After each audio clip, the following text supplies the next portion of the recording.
大家好，我係 Danny 啊。咁今日咧喺 AX 嗰部分咧，我哋就會包括以下5點嘅 agenda。一開始就會介紹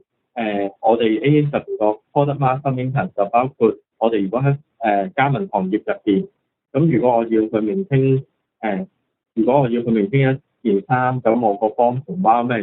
幫同胞喺 AX 嗰度點樣明聽啦？咁然之後有啲 item profile 或者大咧分享翻俾大家。然之後我哋就做完晒我哋嗰個 product marketing 之後咧，我就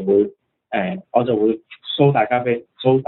俾大家睇點樣做一個落單嘅流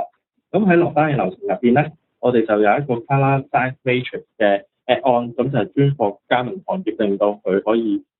快捷咁樣落單嘅。咁然之後完成咗落單啦，咁我哋就會去跑個 master plan， 然之後就會開始跑完 master plan 之後咧，就根據嗰個planned purchase order 啦，同埋 planned production order 之後進行以下流程。咁跟住完成晒賣料啦，咁我哋就會開始生產，開始生產嘅流程。咁生產流程完成咗之後咧，咁就會做就見顧翻點樣做一個裝運、shipment，去點樣送貨俾客戶嘅。咁呢個以下嘅 agenda 咧就係個 AX 個 part。咁我完成咗呢 part 之後咧，我就會交俾我哋 retail 嘅同事阿 Keep 咧，佢就繼續去 retail 嗰邊嘅顯示。咁呢個就係今日嘅 agenda。咁一開始啦，我就會介紹翻 form and management 喺A 十。咁今日個議程咧，咁其實我就會用就會以我就會以製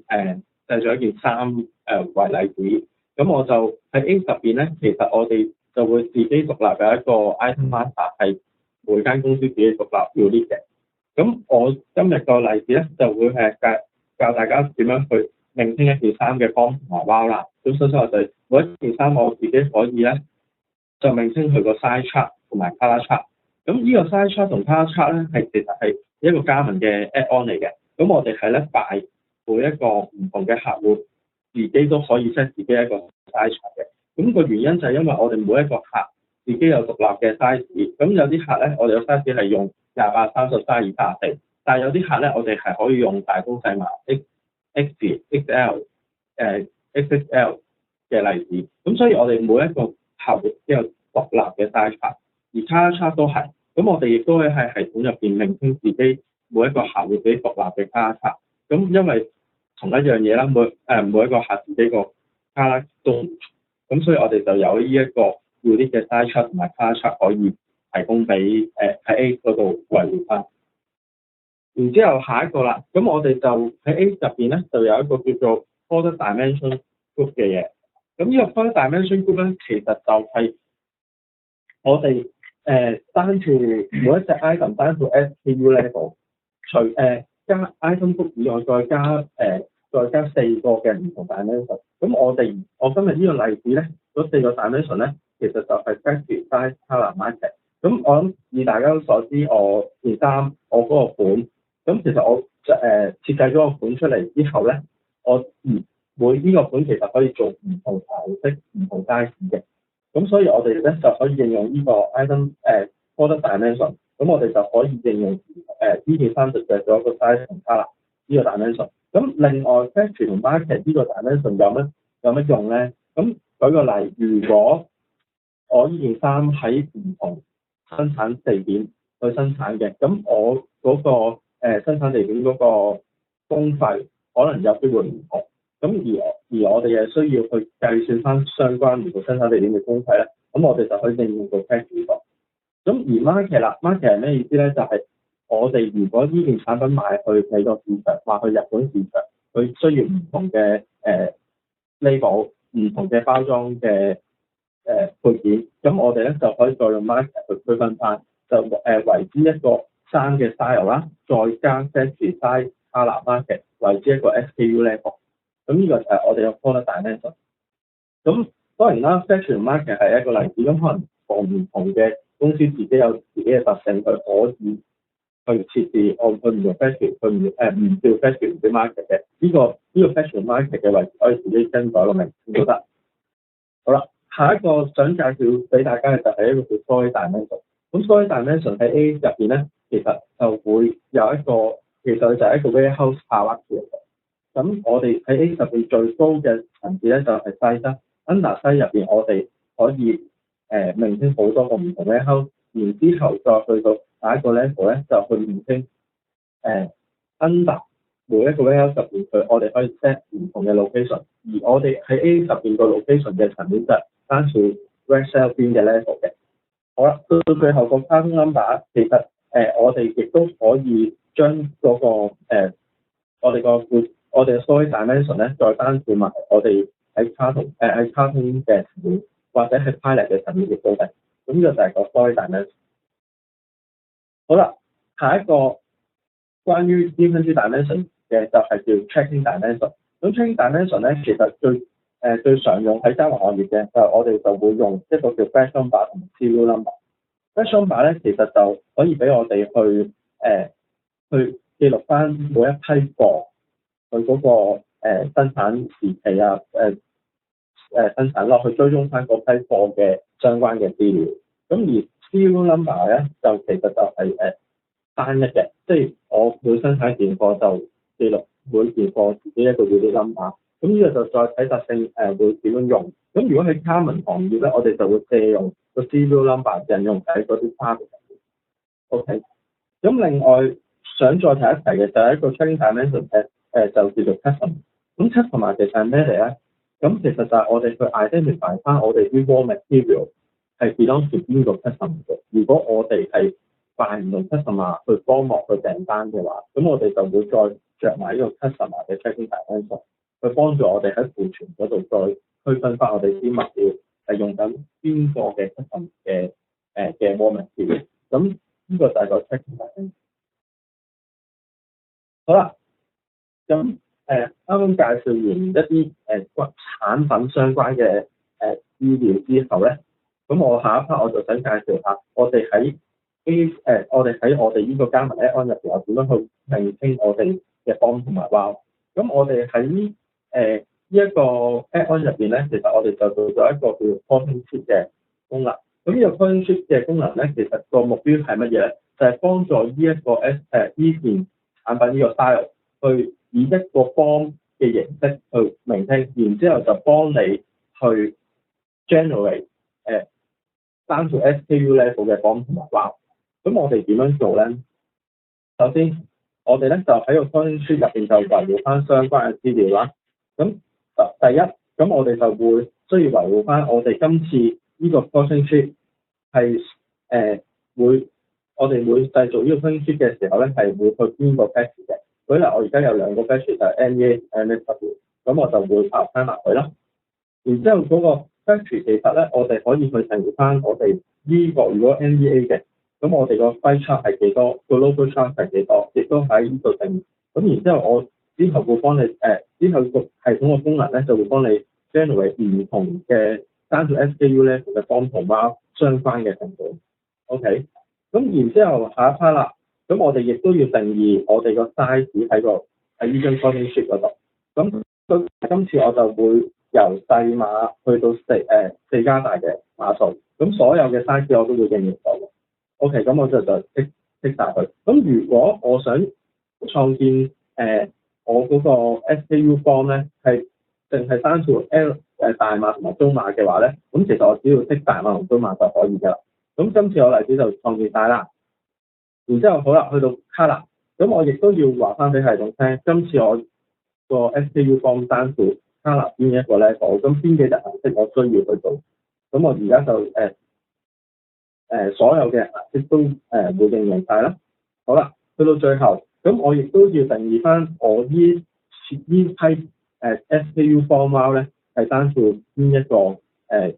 去到邊個 market 嘅。咁我今次咧淨係去美國嘅 market， 咁我就剔翻美國嘅 market， 然之後咧亦都可以名稱埋個 SPX 喺呢度。好啦，咁然之後咧，我哋下一 part 咧，我哋亦都要名稱埋我哋個size range。個 size range 係咩意思咧？其實就係我哋個 SKU 入邊，如果我用唔同嘅圈子，我哋喺唔同嘅 size 入邊咧，佢 display 嗰個 size 係即係佢 display 個碼數係乜嘢嘅值，咁我哋就喺度明稱。OK，咁舉個例，譬如我件衫係加大碼嘅，咁我條拉鏈咧個長度係10至12 cm 嘅，咁我就喺加大碼呢度，然之後再明稱10至12 cm。咁我喺我幫度之後生成個幫咧，我哋就會可以幫你去揾到加大碼咧係需要10至12 cm 嗰條拉鏈嘅嗰個consumption。咁我哋就會應用呢個 size 嚟去明稱。然之後下一 part 啦，我哋亦都要再明稱埋個 color。咁個 color 係咩意思咧？其實我哋就要去明稱我哋嗰件衫主要嘅布係用乜嘢顏色。OK，咁然之後咧，我哋個主布係咩顏色啦？跟住我啲紐係用咩顏色啦？跟住我個包裝係我 packaging 係用咩顏色，就會喺呢個 color 嗰度明稱晒。OK，當我明稱晒我啱啱所講 batch size color market specification color 呢啲資料之後咧，我哋下一步未得嘅，仲未可以創建我哋個 SKU form 碼。我下一步咧就要再去明稱我哋個 form 啦，就係我頭先講嘅一個 form。咁喺呢一個 form 入邊咧，我哋其實咧就需要入晒我製造呢個 SKU 所需要嘅所有嘅物料。咁舉個例，我要乜嘢花滴？第一隻花滴可能係紅色嘅，咁我就喺加細碼、細碼、中碼、大碼入邊各自嘅consumption，咁我就入晒喺度。OK，咁然之後咧，我第二塊花滴亦都係咁入，咁然之後做啲 carton box 啦，跟住然後膠袋啦、trim 相關嘅 trim 都係咁樣入。咁我入晒所有資料之後咧，我亦入完個 form 啦，咁我就再入 wow。咁我喺入 wow 嘅資料嘅時候，其實咧我哋咧就 wow 入邊我哋就分咗兩層，一個咧就係高咧high level 嘅 wow 就係我就分咗 cutting、sewing 同 packaging。咁然之後有一個叫 MES wow， 其實呢個咧就係一個 detail wow， 咁就係其實就明稱住我做成件衫嗰個 detail 嘅 operation。咁你expect 佢其實係一個 sub-operation 嘅 concept，咁我就 under 可能 cutting 入邊我就有邊幾個 operation， 咁然之後就 sewing 入邊有邊幾個 operation。好啦，當我明稱完晒呢個 form 同 wow 之後咧，我知道撳粒掣就 create course detail。咁咧系統咧就會幫我根據我頭先入嘅相關資料，就會 generate 晒一批generate 晒所有嘅組合。就係紅色加大碼，藍色加細碼，所有嘅 form 同埋 wow 自動生成晒。咁我哋咧就會可以系統就會幫我同一時間計算到佢嘅成本，每單數 SKU level 嘅成本。咁舉個例就譬如我哋就分咗 fabric 啦，呢度你就會見到個 screen 入邊 fabric 嘅總數啦 trim 嘅總數啦，然之後 packaging 嘅總數。OK， 而三大類物料嘅總數啦，然之後再加相關嘅運費啊，相關嘅運費，然之後從而得出咗呢個 DDP code 同埋 FOB code， 即係我哋可以，如果我哋選擇裝運係DDP 嘅模式或者 FOB 嘅模式，就兩個唔價，咁15蚊或者4蚊，兩個唔同嘅價錢。好啦，當我明稱完呢個分析嘅時候咧，咁我就會有一批嘅單數 SKU 嘅 form 同 wow 就明稱咗 IC10，咁就從而減省咗我逐個 SKU form wow 自己人手入嘅工序啦。咁我然之後而家啦，我有咗 costing sheet 嗰個DDP 個價同埋 FOB 個價咧，其實下我哋就可以落到去sales order 嗰度咧，咁就我哋可以鋪價俾客。咁我哋鋪翻個價錢俾客人嘅時候咧，就會可以應用翻頭先我哋 costing sheet 入邊嗰個 ID 啦。咁我就揀翻個 costing sheet ID，咁佢就系統咧就會幫我揾翻個 costing sheet 入邊單數呢隻 style、單數 SKU level、邊個 batch、邊個 size、邊個 color、邊個 market 嗰個價錢。OK， 咁我就 share 晒出嚟，然之後咧就會印張 quotation 俾個客人。咁當客人 confirm 咗呢個 quotation 之後咧，系統就會將呢個價錢就會放落去一個叫做 trade agreement 嘅地方，即係換言之，個客 confirm 咗呢張單啦，我哋咧就以後如果個客再落單嘅時候，同我哋買呢個 style 嘅大碼藍色咧，我系統就會自動幫我哋攞5蚊出嚟喺張 sales order。咁換言之，其實我哋 point 書咧就係幫我哋命清完一個幫同一個 while of 呢個 style 之外，亦都可以幫助我哋報價。好啦，幫我哋報價完之後咧，我哋就可以幫我哋明清埋個 trade agreement。好啦，明清完 trade agreement之後咧，我哋就去到落單啦。個核心次真係同我哋 confirm 落單。咁我哋喺落單嘅時候咧，我哋 sales 同事咧就會入翻今次個核 confirm 我哋落單嗰個數量。咁舉個例，我就要呢個產品嘅藍色3000件，大碼中碼3000件，大碼600件，加大碼700件，雙加大碼800件，如此類推。咁我就喺翻呢個 color size matrix 度入翻，咁就入翻我唔同碼數顏色要幾多件，然之後撳一粒掣，咁系統咧就會幫我哋創建翻相關嘅銷售訂單行，即係 sales order line。咁即係我哋就可以入翻就可以銷售同事就根據頭先嗰個 color size matrix 咧去創建好快咁樣創建完張 sales order。OK， 咁我哋創建完張 sales order 之後咧，咁就客戶 confirm 咗落單啊嘛。咁我哋就會去到下一 part， 就會開始預備買料。咁就根據我頭先嗰個 sales order 嘅需求咧，就去買料嘅。咁去買料之前咧，咁我哋喺系統入邊咧，我哋就會行一個叫做 MRP 嘅工 Master Schedule。咁我哋就會系統就會根據呢張銷售訂單嗰個需求，咁我哋就會去進行計劃，咁就幫我哋計劃翻我哋幾時啦，同埋需要幾多物料，同埋幾時要完成呢張生產單，就會喺呢個 MRP 嗰個功能嗰度去計劃翻嘅。好啦，咁喺 A 系統入邊咧，我哋個 MRP 咧，咁其實就分咗4個唔同嘅功能嘅。第一個就係我哋就會 個 master plan 個 consideration rate 咧，就係第一個就 by menu。咁即係如果係 menu 嘅意思咧，即係唔考慮呢隻物料，唔考慮個需求。咁第二個 level 咧就係 by demand，即係呢個物料咧就係 by 最少同埋可以 set 最少庫存最大庫。而下一個咧就係 by requirement。requirement 意思咧就係根據我嘅 demand， 咁就全部以我個 demand 嘅以我嘅 demand 嗰度去生成翻採購嘅計劃單或者生產計劃單出嚟。咁 by period 嘅意思就係佢幫我哋辦某一個時間值，譬如舉個例，一個星期去組合所有嘅計劃訂單同埋計劃生產訂單。咁呢個就係 AX 個 master plan 嘅4個 logic 啦。好啦，咁當我哋行 master plan 啦，咁我哋行 master plan 嘅時候，其實我哋咧就可以分唔同嘅 master plan 嘅。咁我哋可以通常我同我啲客去整咧，就可能我哋有一個 weekly 嘅，每個星期6日就走去行，然之後咧嗰個 plan 咧就係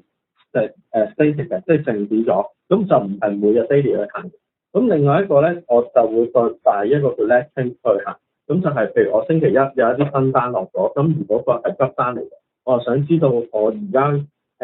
需要買幾多嘢，咁我就可以再用第二個 master plan 去行呢個呢張急單。咁當我一行完之後咧，系統就會幫我 generate 所有嘅計劃，就根據呢張急單嚟去考慮。咁呢個就係行個 master plan 嗰個功能啦。好啦，咁我考完個 master plan 之後咧，其實系統咧就會幫我生成咗2大類嘅訂單。第一大類咧就係個planned purchase order。咁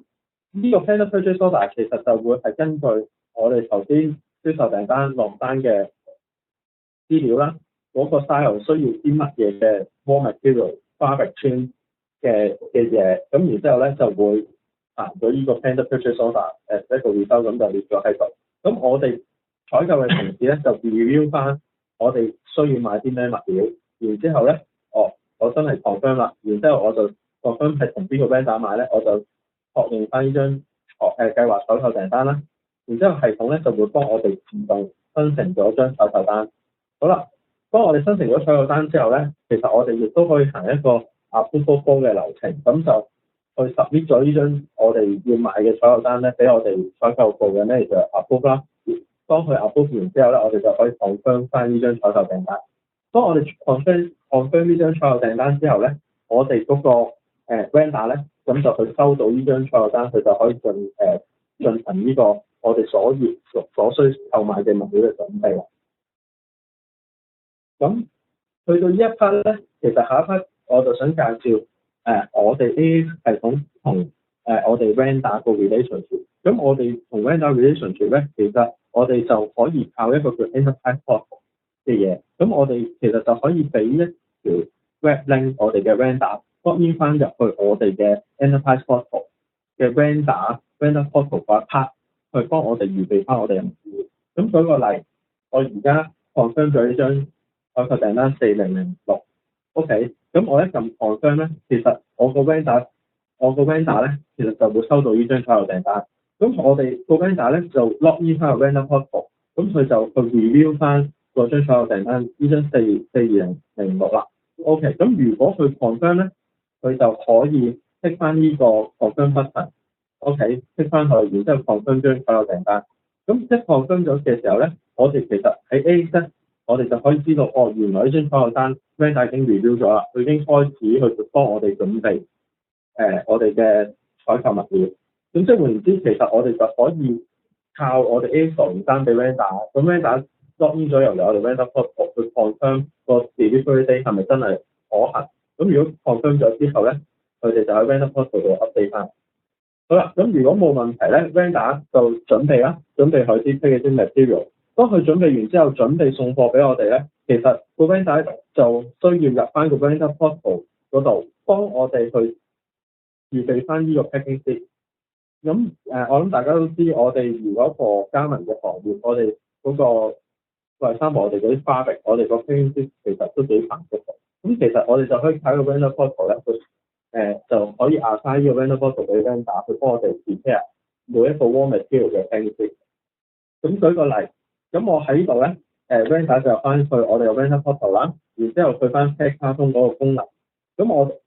vendor 就入翻，今次我幫佢哋買嗰個布料係譬如係300 quantity 嘅，咁我就分咗幾多個卡通 number， 幾多條 row， 咁佢就喺呢度入完之後咧 vendor 就可以喺個 vendor portal 入面印埋個 label， 幫我哋黐埋落去啲貨度。OK， 咁 vendor 去 prepare 呢個 packing sheet 之後咧，佢就根據呢個 packing sheet 呢個 label 咧就送貨俾我哋。咁當我哋收貨嘅時候，其實我哋就根據翻個 label 咧，就喺系統度 read 翻佢咧，就代表我哋真係收到相關嘅貨。好啦，咁然之後 vendor prepare 完個 packing sheet 之後咧，佢哋就會再幫我哋 prepare 埋個 shipment。咁 prepare 個 shipment 其實係送貨嚟我哋嗰度，咁就 vendor 就會 record 翻今次佢有幾多貨去送嚟俾我哋公司，咁佢哋就可以喺個 vendor portal 入邊入翻第一個 shipment number， 然之後就入翻邊幾箱係我哋係送俾我哋嘅，就喺度入翻相關嘅卡通 number。OK， 咁輸入完啦，咁佢哋咧 vendor 就撳一粒掣叫 submit shipment， 咁佢哋就完成我哋工作。咁我哋喺 A 入邊咧，我哋嘅 QC 同事咧就去到 vendor 嗰度就 check 佢將佢送嘅貨啦。咁如果完成晒咧，其實 QC 同事就可以入翻 A 系統入邊做翻個 approval 啦，然之後再入翻個 inspection date。咁如果冇問題咧 ，QC 同事咧就可以確定呢張單可以接收噶啦。咁嚟到我哋貨倉咧，我哋貨倉同事咧就揾翻相關嘅送貨單號碼啦。咁然之後咧就去用翻頭先個花束去收貨，接收翻所有貨物。然之後冇問題咧，就收翻晒所有 vendor 幫我哋收翻晒 vendor 今次送嘅貨。咁簡單啲嚟講，其實就係今次嘅流程就係我哋落咗張採購單 vendor 咧就會可以 login 落去我哋個 vendor portal 嗰度幫我去 confirm 我哋張 PO 啦，然之後就幫我哋 prepare 所有 raw material 嘅 packing sheet， 咁再 prepare 埋嗰張送貨單。咁我哋當佢送到嚟嘅，我哋就根據佢 prepare 好多嘅卡通 label 咧，就逐件收貨就 scan 翻，然之後就如果 scan 晒冇問題，就喺 A 度撳 confirm。咁樣呢個流程咧，其實係減省咗我哋內部同事、貨倉同事 prepare 嗰啲卡通 label 啊，做咗嗰一紮嘅工序。OK， 咁我啱啱就完成咗採購嗰一 part 啦，下一 part 咧我就會去到 production 啦。咁去到 production 咧，其實我頭先係 MRP 之後咧，其實我哋亦都會生成咗另一本嘅計劃訂單嘅，下一本就係計劃嘅生產訂單。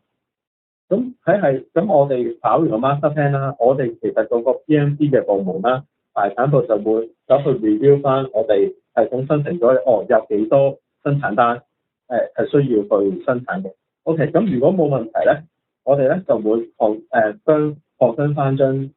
生產計劃單。咁我哋亦都係可以支持到咧，其實我哋可以有一個叫做跨公司嘅生產單嘅創建。咩意思咧？舉個例，我今次個 call 就係喺 sales office 嗰度，個 sales 根據客人嘅確認就攞咗張銷售訂單，然之後我哋咧就跑一個 master schedule MRP 啦，然之後我哋跑完 MRP 確認咗我哋係需要去生產呢批貨嘅時候咧，咁我哋咧就確認咗，然之後就喺 sales office 咧就生成咗一對嘅 intercom PO 同 SO， 然之後就同我哋加盟廠嗰度咧就落一張生產訂單。我哋係而家我哋呢個 L 係可以支持到呢個跨公司嘅 order level。OK， 咁然之後當我擴張咗一張生產單啦，咁我哋咧，咁系統咧其實我哋個 L 就可以幫大家咧做一個叫做 master production order 嘅 grouping。呢個係咩意思咧？其實咧我哋就會將所有同一個喺呢張銷售訂單啦，同一個 style 嘅，就會 group 埋落一張master MO、master production order。OK， 咁佢個10 MO 係啲乜嘢咧？就係我呢個 style 嘅唔同 size color 嘅10 MO。咁我哋咧，如果去追蹤我訂單嘅情況咧，其實我就可以喺我哋嘅 master MO 就可以知道我個呢個 style 嗰張生產單嘅狀況。咁而我要睇 detail 咧，就睇到落去下面每一張10 MO 唔同 size 唔同顏色嗰個情況。咁我就可以睇張 master production order 度睇啦。OK， 咁好啦，咁我就當我去 review 其實我亦都可以去 review 翻咧，我哋呢一張生產訂單咧，其實係同邊一張 sales order 去掛鈎嘅。即係換言之，我頭先咪講我喺 sales office 落單，然之後我就將我呢張訂單就落到去廠嗰度幫我做生產訂單嘅。咁我喺呢張生產訂單度咧，其實可以 view 翻，其實原來呢張生產訂單嘅來源咧係分份 sales office 邊一個 sales order。咁我其實就我 sales 嘅同事咧，亦都可以好容易去追蹤到我個生產訂單嘅狀況。咁我哋亦都係有呢個 interlink， 即係有呢啲關聯，去幫大家好容易去揾翻一啲相關嘅訂單。OK，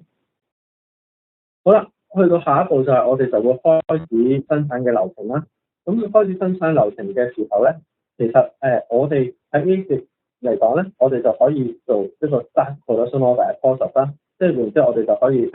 將個 status 咧由 estimate 變做單，就開始將生產訂單。咁而我哋亦都做過一啲 integration with DMES 嘅 system 嘅。咁即係我哋開始咗呢張生產單，就會將呢張生產單嘅 detail information 咧 export 落去我哋個 software system，third party 嘅 software system 嗰度。咁就由個 third party 嘅 software system 咧，就去分嗰個 detail 嘅cutting、sewing、packaging 嘅 operation。OK， 好啦，除咗當我 export 完啲 information 落去我哋個 MES system 之後咧，其實我哋亦都要喺 AX 嗰度咧做翻發料嘅流程。咁其實我哋喺 AX 嗰度做發料嘅流程咧，就會根據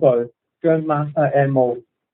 咁然之後咧就會去做發料嘅。咁我哋就可以喺系統嗰度咧，根據將 master MO 咧就印翻我呢張 master MO 嘅需求嘅物料有幾多。好啦，咁然之後咧就將呢個 information 提交俾貨倉，跟住原來貨倉咧就會幫我哋 pick 晒所有嘅物料啦。咁然之後我哋就需要去翻 A 嗰度咧，就 record 翻我有今次有幾多物料由我哋個 main warehouse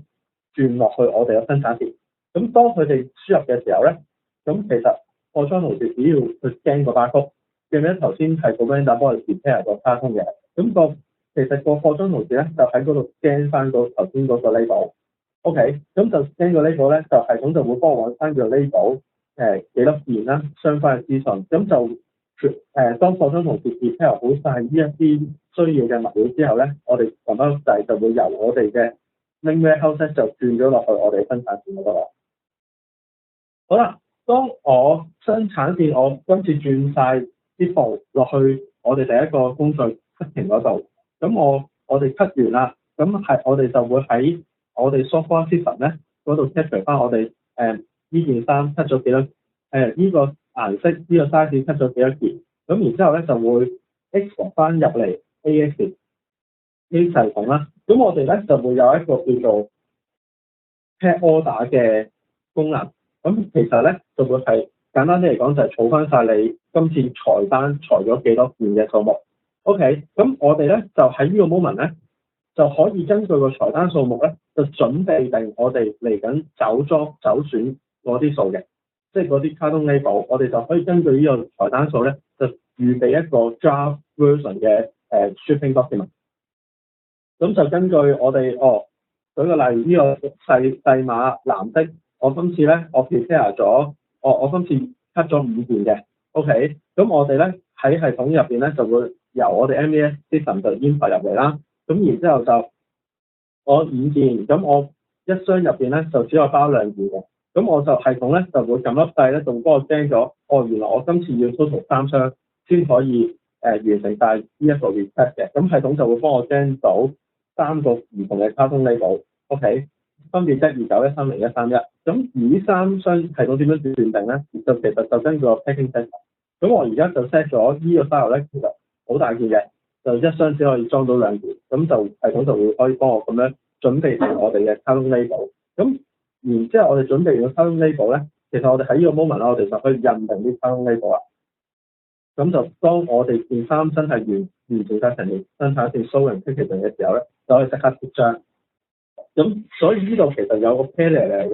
嘅工作嘅，咁就係我完成咗裁單之後，你完成咗 cutting 之後咧，就俾個裁單資訊我哋，就去準備呢個 carton label。咁同一時間咧，就生產線繼續流走落去 sewing 同 packaging 兩大工序。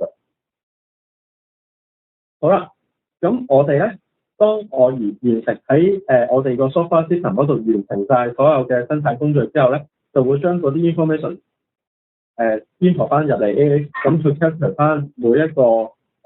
sub-operation sewing 同 packaging 入邊嘅工時啦。咁我哋 import 翻入嚟嘅時候咧，咁喺系統入邊咧，我哋就根據我哋頭先嗰個 pack order ID 咧，就預備個員工入庫。員工入庫意思就係其實就產品完成入翻我哋個成品倉，準備做裝啦。OK， 咁呢個就係成個嘅生產流程。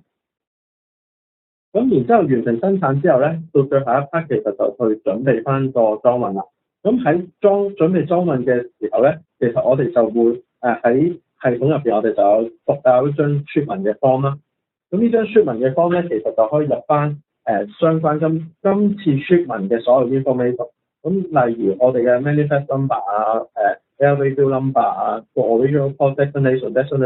port 係邊嘢喺邊度，個 APC 嘅日子啊，咁個 ship to bill to 同埋相關嘅 remark 亦都可以全部入翻喺個系統嗰度。然之後我哋就打印啲packing slip 啊、sales invoice 喺呢張 shipment 嘅 form 入邊做相關嘅報表準備。好啦，咁我下一步咧，其實咧我就準備個 shipment 咧，其實我就有2個功能嘅。第一，我就可以用翻頭先我 prepare pack order 嘅carton label印出嚟，咁我哋走選嘅時候就可以一箱箱咁樣出翻，就 add 落去呢個 shipment line 度。又或者我哋有個功能叫做 add by pack order， 咁就可以根據頭先我喺 system prepare 嗰個 pack order 咧，所有嘅 information 就加晒落去呢條 shipment 嗰度。咁就有2個方法去做走選嘅。咁好啦，我準備好晒之後咧，咁我哋 confirm 晒啦，咁我哋就入翻系統做post packing step 就可以完成呢個裝運嘅啦。咁呢一 part 咧，我個 part A 嗰 part 咧，我就好快咁樣完成咗，由產品嘅資訊個名稱追住，然後就去到完成埋成個生產流程，到裝運就完成咗啦。咁我呢一 part 我就交翻俾 Tony。咁下一 part 就我同事阿 Keith 就會講一講retail 個 part。